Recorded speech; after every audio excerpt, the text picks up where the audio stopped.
Time is heating up at Global Voice Broadcasting. Hot music, hot talk, and hot topics. All day, every day, 24/7. You don't want to miss a minute on Global Voice Broadcasting.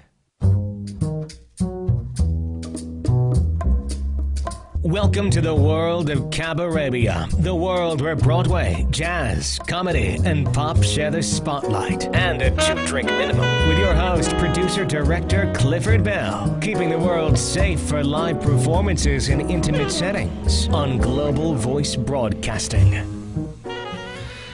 And we are leaping into the unknown. Hello, everybody. I'm Clifford Bell. And welcome to the maiden voyage of our very, very, very first Cabarabia on Global Voice Broadcasting. I could not have a better companion for this adventure than my good longtime friend, Brad Ellis here. Hello, Brad. Because no better companions happen to be available this afternoon. Indeed. For those of you who don't know, Brad has for many, many years, 25 plus years, been one of the most respected, popular musical directors, composers, arrangers in the theatrical community. But about 4 years ago, a little show named Glee decided to put Brad on about a minute and a half once a week, and now he is an internationally known rock star. So, ladies and gentlemen, please welcome Brad Ellis. So, Brad, we've been good friends for a long time. So I call Brad over the years, and Brad, what are you doing today? And he's like, "Oh, I'm with Hugh Jackman, or Angela Lansbury, or Billy Joel, or Kristin Chenoweth." But tell me, how has working on Glee changed your life? Yeah, it's turned me. First of all, it's turned me into an accidental actor. It's something totally unintentional. So TV shows that I work on. Music have tended to put me on camera. I think it started as some kind of bet that somebody lost, right? So I was on Gilmore Girls, where most of the time I played a piano player named Brad, though in the last two episodes my character's name is Sergei. Right. And then on Glee, I play a piano player called Brad. Oh, yes. Astounding range. And then on this season we did of Bunheads, yes. I play a piano player named Brad. I think that there's a fear that if you gave a musician another name, it'd be like, "Listen, Jimmy," and I'd be like, "Oh, that's me. Oh, so sorry." Yeah. You just been on tour with Matthew Morrison. The great Matthew Morrison. I know you've done a lot of symphony dates. You've been back and forth to London twice, I think. And yes, yeah? That's right. And once for the Olivier Awards, and then once with his jazz band, our jazz band. And 54 Below. In New York. Two engagements. Great space. Yeah, right. Two different engagements, 54 Below, in the last couple of months. I wanted to start out with a clip today from, as I said, Brad and I have had the opportunity to work together a lot in the cabaret field, because he's been a musical director and accompanist for just about any celebrity you can imagine. But I have a really funny clip of the great Jason Gras, who, for anyone who knows him, is the quintessential male cabaret performer, one of the best there ever was. And Brad worked with him a lot. And this was from the grand reopening of the Cinegrill when Michael Feinstein built a new Cinegrill at the Hollywood Roosevelt. How's that going, by the way? Closed down. Okay, but here's a clip. Take it from me, what we have is rare. On your knees to thank heaven above. So blow me a kiss from across the room, 'cause it's so hard on me when you go. Brad Ellis, ladies and gentlemen.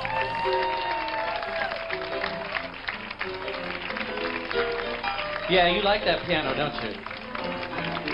Yeah, you like playing that piano, don't you? Yeah, you play that piano, Brad. Oh, yeah, you play that real good. Oh, yeah, you like that piano. I love the way he tinkles. That's our Jason. So, Brad, tell us about how you actually got started as a character on camera on Brad. On Glee. Yes.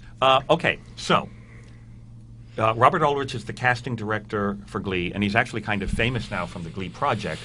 Very, very good casting director. It's like every actor he meets, he's thinking, what would be the best thing for them? He's almost 2,000 actors' personal managers in a way. And a just terrific eye for people's talent, who they really are, how it's going to fit in. Perfect match for Ryan Murphy, who likes to write to individuals' personal foibles. And I had worked with Robert Ulrich on an earlier series, and we thought, well, it's musical, we should get Brad in, because I do tend to make actors comfortable. Absolutely. Even if they're not frequently well, singers. You're a great coach, but you know. Well, thank you. Aside from when you're a superstar actor. And my services are available. I'm overpriced, but apparently worth it. Yeah. So I got to work side by side with Ryan, which was terrific. And I think he enjoyed the fact that I was extending what he was saying, not coming from some totally different angle, like drop the jaw to get the sound, more like, well, if that's what your character is doing, you're revealing or concealing, stuff like that. And so at one point he just leans to me and he says, get used to wearing black. And, you know, the man knows culture, he knows fashion, he's a genius. So I thought, I'll wear black. Next day we had a meeting at Fox with Kevin Riley and Dana Walden, and we're bringing in some of the cast people that Ryan and Robert particularly liked to narrow down. And so I dress head to toe black. And he looks at me and goes, not now, when you're on the show. So I think, oh, so I don't have to wear black to the meetings, just why would I be on the what? You know?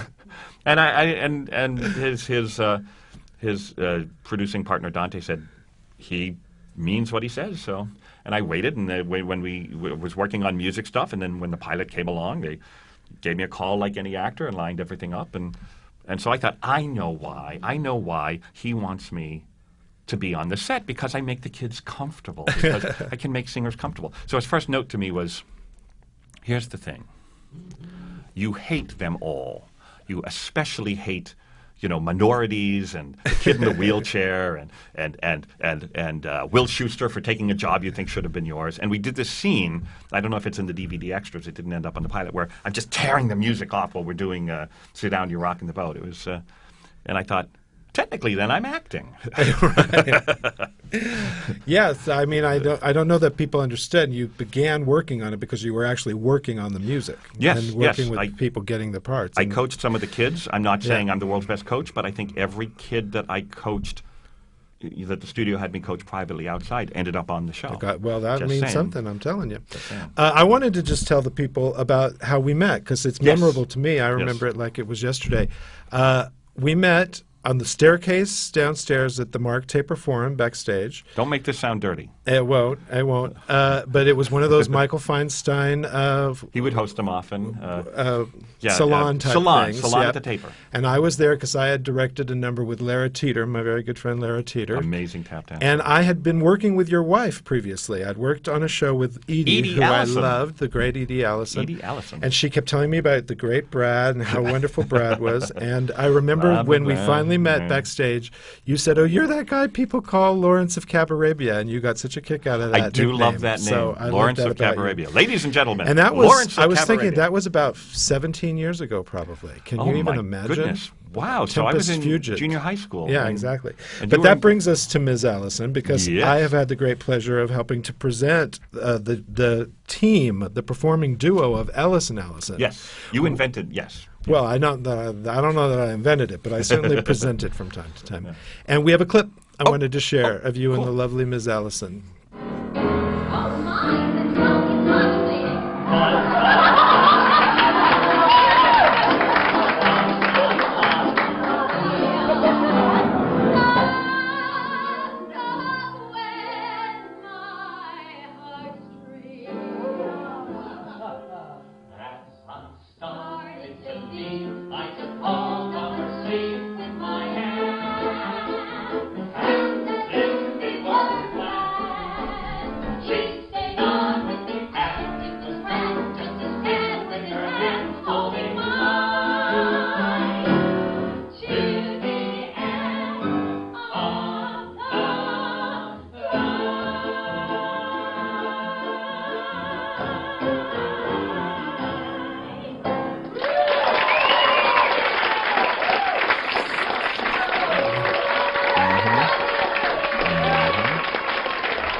So, Brad, tell me what you were just saying. Okay, so we sing together a lot. Edie has just the voice of an angel, also a great power belter. She was one of Howard Ashman's favorite Audreys in Little Shop of Horrors.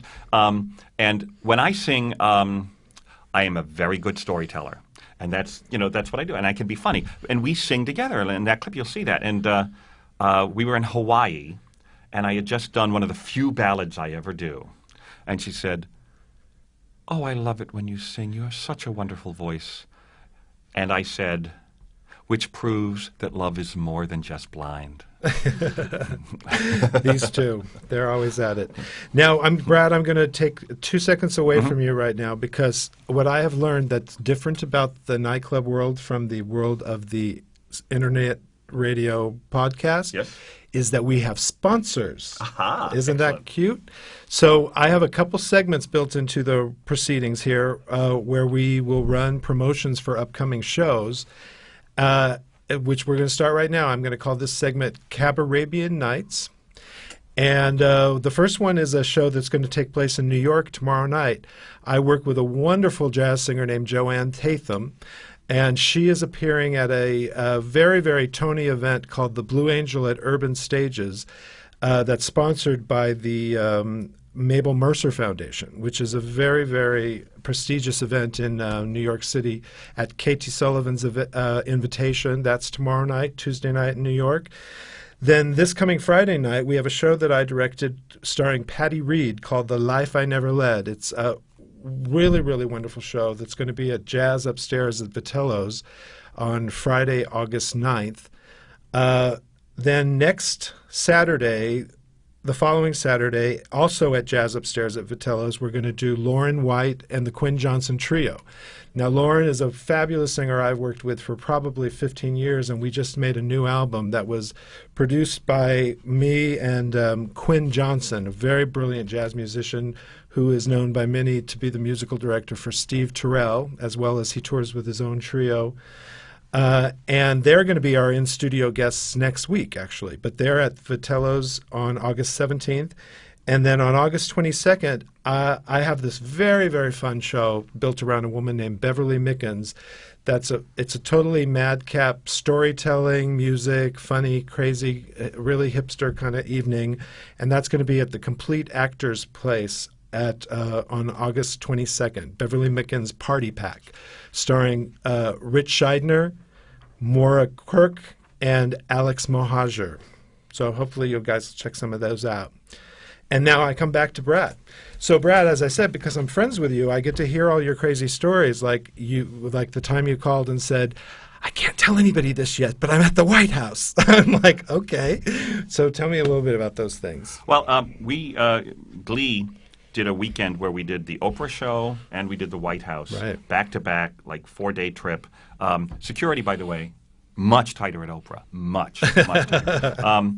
But I was at the White House, and I was in the tent on the lawn, right by the Rose Garden, and I'm using Google on my little iPhone, and I'm going like, locate me. Oh, there I am on the map, right there at the White House, and I'm thinking, I'm kind of thinking, smell me, I'm at the White House.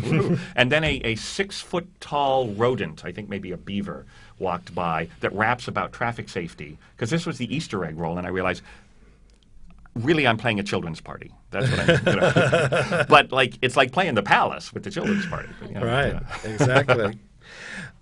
And I know you've been doing a lot of crazy things that from the platform of being on Glee, as they say in the biz. You tell me about this game show you've been working on. Our friend Alan Bailey has created a new game show. Yeah, it's on the same people who do Young Turks do this game show called The Experts. You can find it on YouTube. Look up The Experts. If you look up The Experts Brad Ellis or The Experts Breaking Bad, you'll see the episode where I am an expert on Breaking Bad, and one of the two other contestants is an expert on Glee. And this kid knew so much about Glee, and they would often turn to me when she guessed something, and I'm like nodding yes and no, and I'm thinking, I have no idea. Really.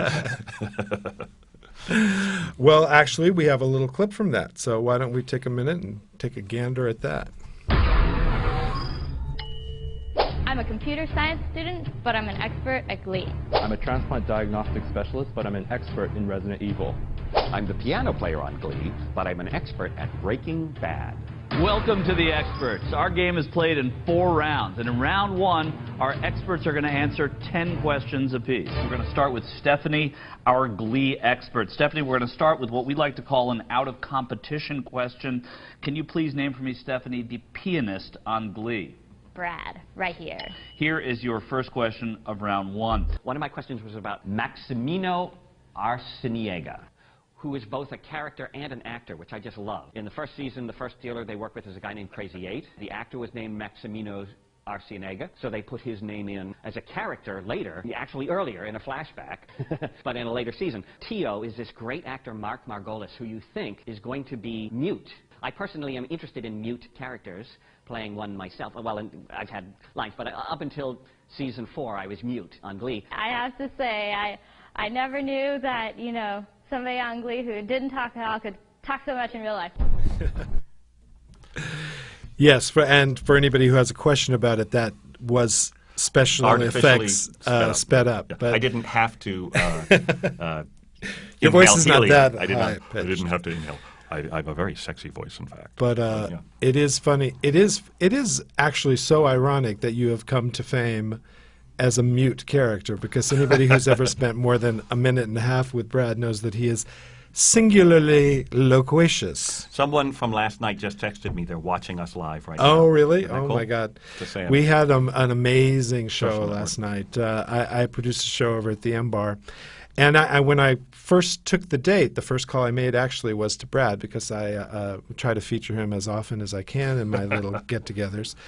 But he was unable to commit because he had a really heavy touring schedule with Matthew Morrison at the time. But as things rolled around and it became yesterday morning, he said, you know, I could come if you want me to. And I said, oh, my God. And, of course, the thing I'm most bitter about is one of our performers, this very gorgeous Broadway girl, very hip, very cool, put on Facebook, the show is really cool now because Brad will be there. And I wrote her, well, it was cool before, young lady. But anyway, it got a little cooler because Brad was going to be there. Here I am, 79 years old, and I'm actually upping the cool factor or something? That makes no sense to me. Who knew this would happen? Yeah. Anyway, so, but that's a good entree to what I wanted to talk about next. So it's been tender times for us around here. I'll take just a minute to mention our other friend first. Those of us in the cabaret and theater community lost a tremendously close friend recently. Rick Starr, who was the manager at the Hollywood Sheet Music, was he was the patron saint of sheet music, and he was an angel to many, many, many people, like hundreds and hundreds and hundreds of people consider him dear to them. And he passed about earlier in the month, and so we've all been sort of nursing that sadness.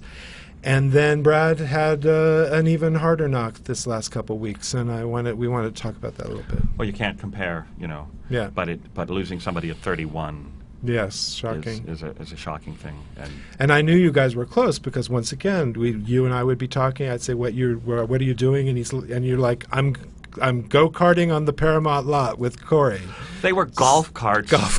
We'd been there for 18 hours. All the cars were gone except for our cars, and that looked like a slalom to me. And I accidentally said, "Boy, does that look like a slalom course to you?" And suddenly, Corey's pulling wheelies. He's like sideways in the golf cart. Right. I'm just saying, I wouldn't, you know me. I'm very responsible. Right. Yeah. Exactly. Okay. Well, I guess this is public broadcast. Yeah. Anyway, so Brad sang so beautifully last night in tribute to Corey. But is there anything you'd like to say? I know it was such a.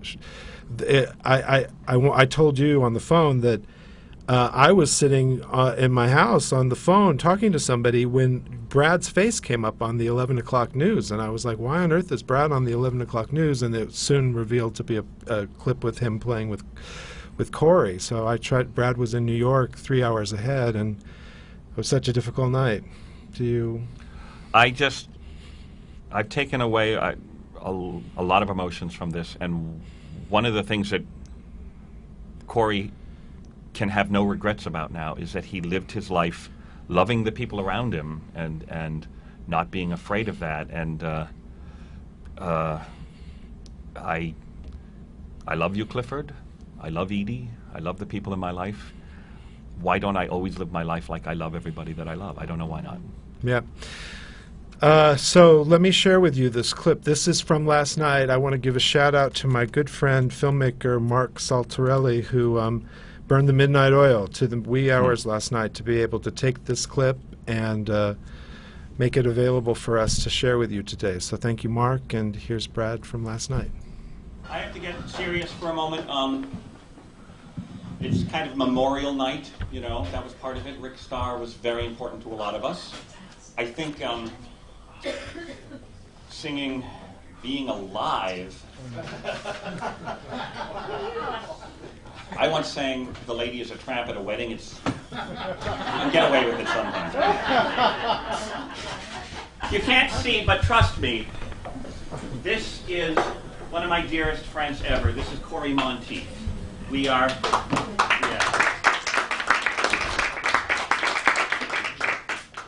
He got the Stanley Cup brought to the set at Glee for everybody to enjoy. And he had me take pictures with him first, and what we did is we pointed at our names on the Stanley Cup because the picture is not so focused that you can see that, of course, our names are not on the Stanley Cup. Right? Just a dear, dear man. I'm going to leave this up here for a second.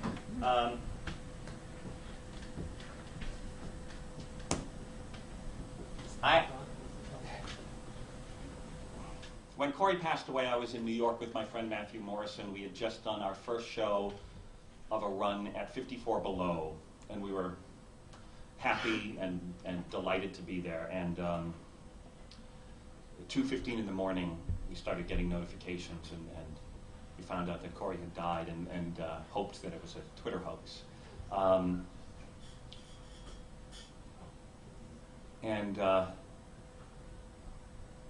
He was one of those guys who everybody that he came in contact with felt they knew him right away, and they were right. He was a great, generous spirit, made everyone feel welcome.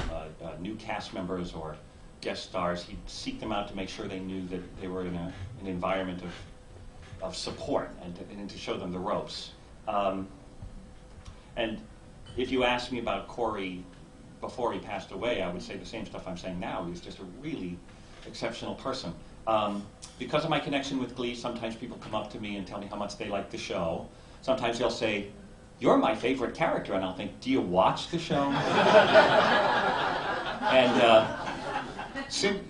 the day after he passed away, so many more people would come up to me than usually would, and they wanted to express their sympathy for the cast and for his family and for Leah. And they would talk about him like they knew him. And they were always right. Thank God, what a generous, open spirit he was. Somehow that got communicated just through his appearances on TV. And that was gratifying to me, that I don't have to say, trust me, he was such a nice guy, that they just knew that.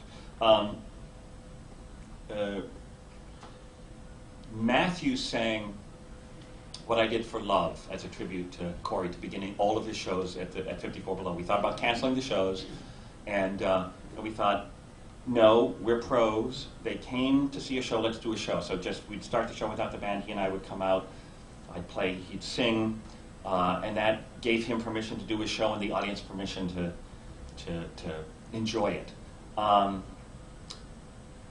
I want to sing a song that I do frequently, and it has a different meaning to me in this context.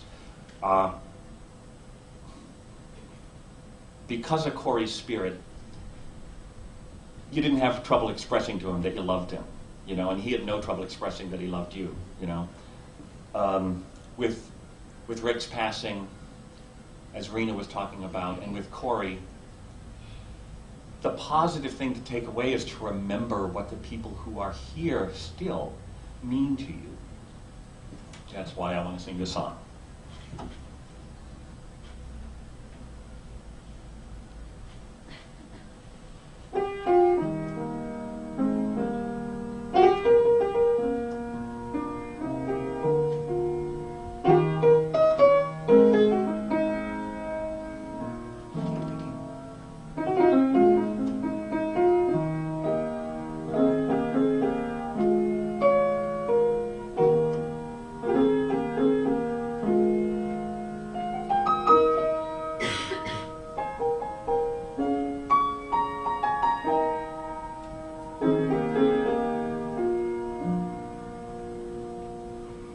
There's something in your eyes.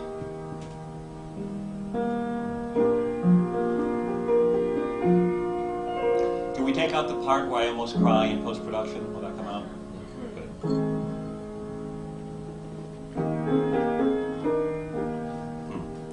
There's something in your eyes, makes me want to lose myself. Makes me want to lose myself in your arms. There's something in your voice, makes my heart beat fast. Hope this feeling lasts the rest of my life.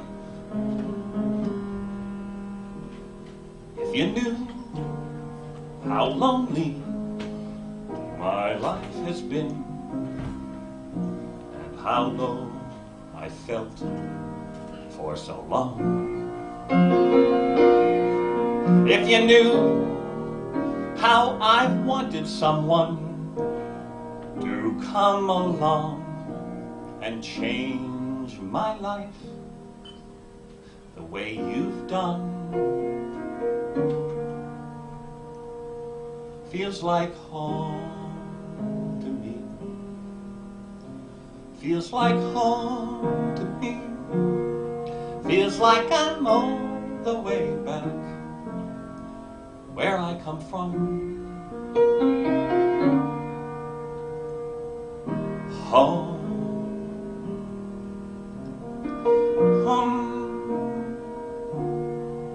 Feels like I'm all the way back where I belong.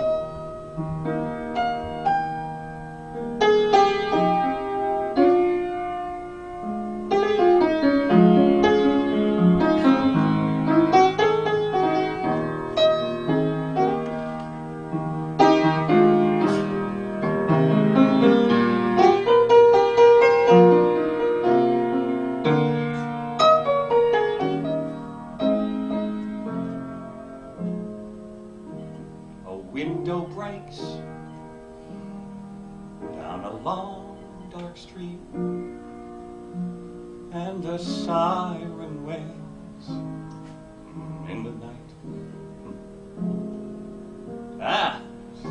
But that's all right, 'cause I have you here with me, and I can almost see through the dark. There's a light. If you knew how much this moment means to me, how long I've waited for your touch. Oh, if you knew how happy you are making me. Never thought I'd love anyone so much.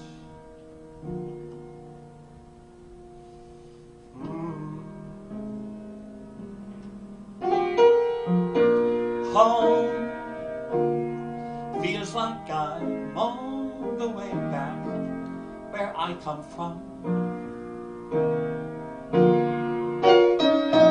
Feels like home to me. I'm home.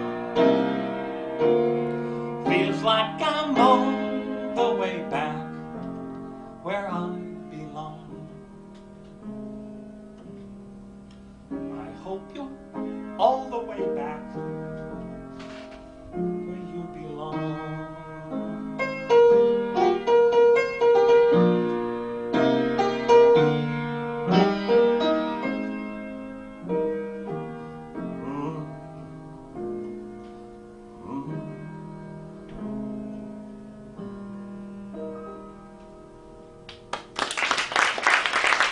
He says goodbye.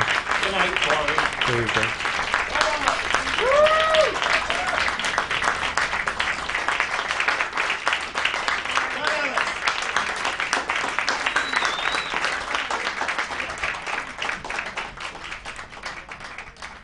That was so beautiful, Brad. It was such a... I felt honored to be there while you got a chance to talk about that. It was very, very, very moving performance. You gave me a chance that was good for me. You go through a lot of emotions, you know, when an unexpected loss of a magnitude happens to you. And hopefully it was a good show, but for me it was definitely good therapy. Well, you know, it's interesting because, you know, the thing, you are a very funny person. You're a very jokey person, and you know, and you're a very sturdy person. I've known you for a long time, and I know your enormous strength. And I'm hard to kill. Yeah, indeed. God knows we've tried. And the minute I heard the news about Corey, I knew that it was going to be a hard blow to take. I knew what he meant to you, and I knew how tragic it is. And so I'm glad that we have the opportunity here to share your feelings, because I'm sure that your feelings will help, you know, heal and talk to other people that are having similar feelings about it. Third episode of this season will be dedicated to Corey, and the fictional part of the episode, I'm not sure how yet, no one knows, will, you know, except Ryan maybe has worked it out, will deal with the character passing, but there will also be a lot of public service spots about substance abuse, about ways to help people, ways people can help themselves. I'm looking forward to that episode. I'll be proud that the show is doing that. Yeah. Now, which brings us to something that you've been involved with for a very long time. I'll let you tell your own story about whatever you want to say about it, but I've known that for a while that you've been very, very involved with an organization called Donate Life. Can we go to camera 2? There we go. We See, thought we could high-tech graphics. do it electronically, or he could just hold up his phone. Oh, you actually have it. Do you have it Yeah, electronically? he does. There you go. All right. We're So tell us about it. Donate Life Hollywood and Donate Life USA, donatelife.net. That's the website, donatelife.net. Over 15 years ago, I started getting very weak. Wasn't sure why. Turns out it was congestive heart failure in my 30s. Yeah. Woohoo! And had the most amazing cardiologist, Dr. Ann Hickey, and Cedars-Sinai, the team at the time, the transplant team. Now it's become a huge transplant team. Basically, UCLA's team joined Cedars. Saved my life when I had an absolutely fatal disease that killed 1.5 million people prematurely the year that something like 40,000 people around the globe got transplants, and I was one of those 40,000, due to the fact that people become organ donors. There is a dark joke about it. Well, you never miss the opportunity to do a dark joke. Well, you've got to. My cardiologist and my wife Edie, we were pursuing treatment, and my doctor was honest with me and said, "We're putting you on diuretics and so forth." And there's three things that can happen. One is these will make you better. The other is they'll keep you stable. The other is you may continue to get sicker. But of course, the odds were about 0.1% for better, 0.2% for the same, and 99.7% for getting worse. So no one had said the word transplant to me because it's stressful, and we'll cross that bridge when we come to it. And I was admitted to the emergency room of Cedars because I went to my cardiologist's office and could barely breathe and couldn't stand. I was thinking, this is getting worse, and they brought me right down to the emergency room. And a senior doctor, whose name I won't mention, who's not known for his best bedside manner, just as Dr. Hickey and Edie were discussing how to break the news to me about a transplant, he walked in and said, and I could be remembering this more harsh than it was, but he said, "What? No one told you. The only way you're not leaving this hospital feet first is if you get a transplant, right?" And Edie hears him at the last minute. Edie, who is 5'2", grabs him by the collar. And the most ferocious woman you've ever met. Yanks him out of the room, and I can see through the Venetian blind window that it's like this is a one-sided conversation, and the little one is winning. And I'm thinking, okay, she's going to be in here in a minute. and she's going to need to know that I've processed this information and I'm okay with it. So I rushed myself through sort of the 7 stages of self-pity and grief, right? You know, it's like, no, that can't happen. I don't want to live like the boy with the bubble. Well, okay, maybe we have to. Now I'm angry about it. You know, I just worked my way through fast. I'm trying to remember what the steps were. Nothing's happening. Yeah. And I thought, well, how will she know that I'm like with this? Because the last stage of grief was like not grief. It's like, okay, what he just came in and said is that there is a possible lifeline you could catch. Not you're going to die, but that there might be a lifeline. So I think she needs to know I'm cool with this. This was now June 30th. That's the day I was admitted to Cedars-Sinai. And she comes in, and I've got the breathing tube, you know, and I say, well, good news, bad news. Good setup for a joke, right? Bad news, you know, have to get a transplant. Good news, 4th of July this weekend. Big drinking and driving weekend. I'm just saying now, you know, and from that joke has come. I apologize in advance to my listeners. You know what? I've done a lot of volunteer work for Donate Life Hollywood and Donate Life USA, and I'm very proud of that. And the fact is, being a donor is a shockingly generous thing to do. Not just, I sang, incidentally, the same song, Home. I've sung that in transplant situations with 3 high school choirs from the from Virginia for the transplant games. This is where people who have had transplants run races and so forth and can kick the doctors' asses in like the softball game. I mean, it's crazy. You know what I mean? You're like man of the year, right? Or you were man of the year. No one took my tiara they back. haven't taken your sash? In 2011. I was named Person of the Year. It's not gender-based. Right. First of all, a person could have a female heart or a male heart. You know, I do know that. And I was wrongly named Person of the Year. I won over Jack Black, partly because I think, as generous as he is with his time, especially for renal issues, he was probably tweeting out, "Please don't vote for me. Don't have time for one more thing I got to do." You know, let Brad will take care of that shit.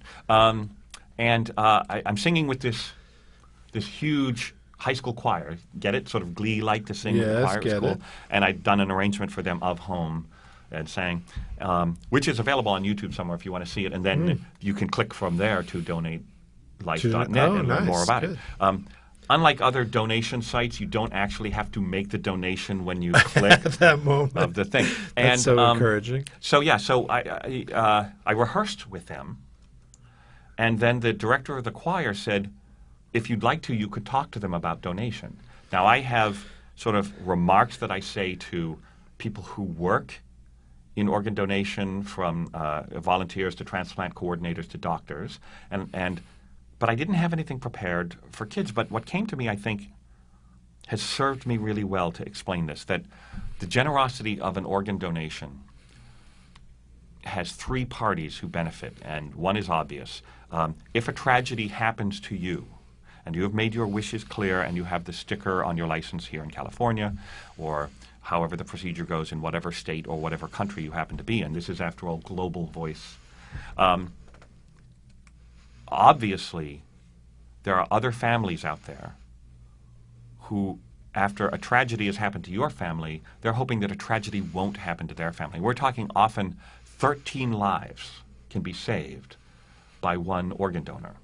And so there's an obvious generosity to the families who get to avert that tragedy out of the already occurred unavoidable tragedy, often traffic accidents, that's happened to your family. So that's the one obvious generosity. But the second one, a little less obvious,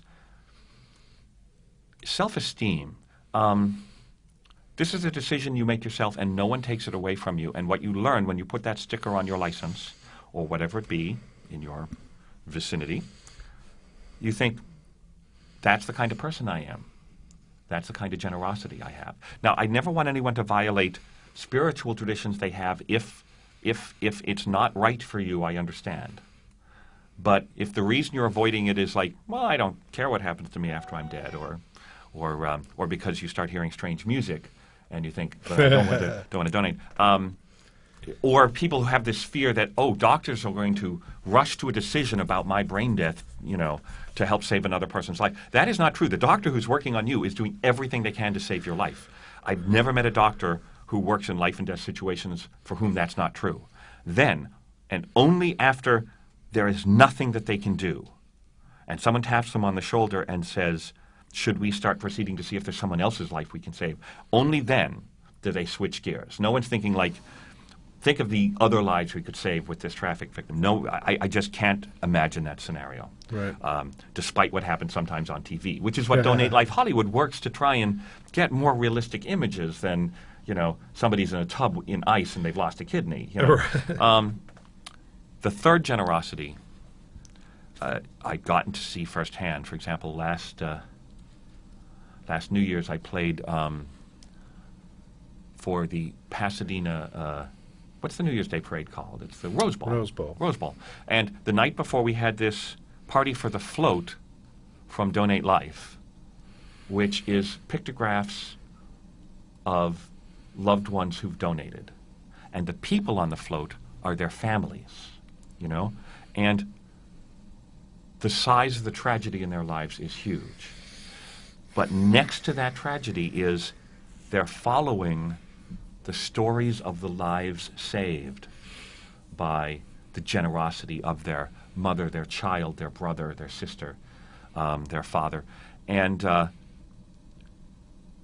it really helps with their grief. So it's generous to the people whose lives will be saved. It's generous to yourself, and it's generous to your own family. And I've been very moved by that. Yeah. Well, we're coming to the close of our time here with Brad, and coming to the close of our first maiden voyage of Cabarabia Global Voice. I have a lot of honored to be I have part some of that with wrapping up to do, but I thank you so much, Brad. You have been a very, very dear pal to me, and you know, I've known a lot of people in my day that have gone from just being a worker bee, being successful at their craft, but maybe nobody knew their name, to like taking a big jump up to people having a big important job. And no one has worn it more graciously or generously or for the greater good than my pal Brad here. So I'm a celebrity. You are a celebrity and one of the best. Let's see. Before I totally say goodbye, I have a couple more things. On the idea of, I wanted to create in this program an opportunity to promote services and clubs and venues and various different things that are related to the nightclub experience. So each week we're going to run a little section called the Classifieds, just because I think that's funny. Okay, sorry. I know Brad's like, well, not that funny. This is radio, you know, it's boutique industries, boutique services, boutique venues, and I have a couple ads to show you. Today's just our very first broadcast, so we don't have much. We're just putting it together. But my first sponsor is Hollywood Sheet Music, a beloved touchstone to everybody who works in the theater business. Please check it out. They've just moved to a new location inside of Hollywood Piano over in Burbank. Also, a club I work in all the time, I call it my living room, is the M Bar on Fountain and Vine. That the video you saw of Brad performing last night, that was on stage at the M Bar. Fabulous place. It's like home to me. Also, I hope to promote people's CDs. I know so many people making CDs. This is a good place. This show is recorded live, but then it's archived on the GVB website, which you can watch at your own convenience forever and ever. So having your CD or your show or your on here is a very useful thing, I think. I want to thank the people who have helped put this together, my associate producer, Trisha Trippett, and Gabe, our engineer. I don't know that he's on camera, but he's very handsome. They only hire handsome people here at Global Voice Broadcasting. That's prejudiced. A couple of personal shout-outs. I want to thank Peter Ewan of Posters by Peter. He helps me. I call him at midnight and say, can you do a poster for me? I need something right away. And he helps all the time with amazing things. By the way, your Clifford impression? Yes. Uncanny. Uncanny. The real one's a little thinner. And then, once again, I want to thank Mark. Wasn't that beautiful, what he did with the CORY pictures? Yes, That was lovely. And that was, at 1 o'clock in the morning last night. So He's a very up and coming, very getting a lot of attention for his own filmmaking. He has a film that's in playing all the festivals right now called Remember to Breathe, starring Lee Merriweather and Susan Blakely and Leanne Larson. Do you know Larson? I'm not sure. Oh, I'm so sorry. She's a gorgeous, talented girl, Broadway girl, and some amount of them and Mark are going to be in studio guests in October to promote Remember to Breathe, which is a fabulous movie about a chanteuse life. And one other thing I wanted to tell you about was Rick Starr that I mentioned earlier. I believe you have Rick, as I said, after a long illness, Rick passed earlier in the month. And it was a bit of a surprise to all of us, because even though he had been really, really, really seriously ill for about 2 years, the week previous, he had been probably the best I'd seen him. He was up and around, and we went to the movies, and he laughed, and we ate, and he was fun and clear thinking, and literally the next day he passed. And it was such a shock to us, even though we'd expected it for a long time. So a lot of us are still very tender about Rick, and we're going to have a massive memorial for him. He was very popular, as I said, very popular in the theater community, and we're going to have a memorial for him at the El Portal Theater. The good folks at the El Portal Theater have made that available to us to honor Rick, so we're very grateful for that. And that's on Sunday, October 6th in North Hollywood. And let's see, I think that I just need to say goodbye one more time to my good friend Brad. You're going to China now with Matthew, yeah? I'm going to Beijing, indeed. And you're spending a day and a half going and a day and a half coming back. Yep, and it's a like 3-day trip, so I think we should be there for about 20 minutes. Okay, and then back on the plane. 45-minute show, but we'll just go fast. And, I wanted to thank you. I got a chance to see the Matthew show. They did a Sayers Club. Friends and family evening. And it was like going into the speakeasy or something. Brad's like, you have to be here. But that they made me show my ID at the door. I can't remember the last time I had to show my ID at the door. You look 19. I think you can. Exactly.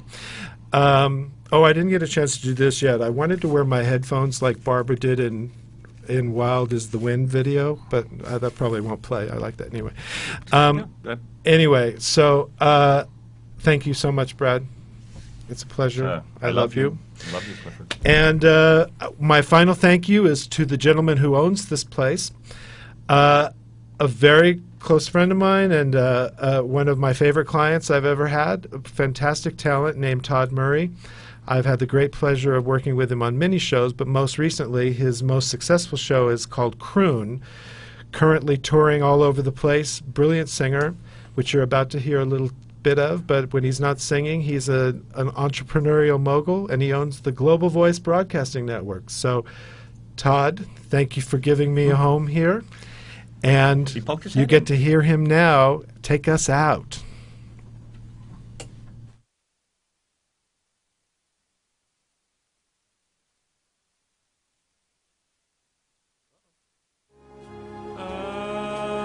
So it seems that we have met before, and